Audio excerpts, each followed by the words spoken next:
started practicing because of the things that many of us are experiencing right now, right? I began to practice because my life was just simply falling apart. I was really struggling with depression. I was struggling with trauma, a lot of sadness, a lot of despair, a lot of being overwhelmed, a lot of brokenheartedness.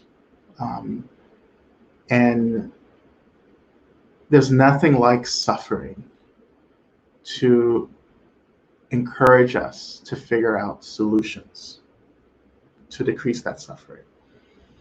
Um, and for me, one of the kindest, and also, in a way, one of the most radical things that I'd ever heard, particularly back then, before I really became a Dharma practitioner, one of the most radical things I'd ever heard was the first noble truth, really, that there is suffering in life. There's this thing called dukkha.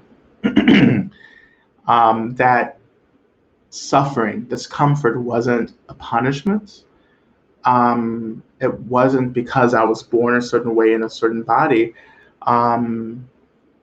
It was because that this was part of what it meant to move through a human experience. And I found that to be so liberatory and so radical because it was the first teaching. It was the first teaching that we receive up front. It was the first teaching from the Buddha himself, that there is this deep discomfort in our experience.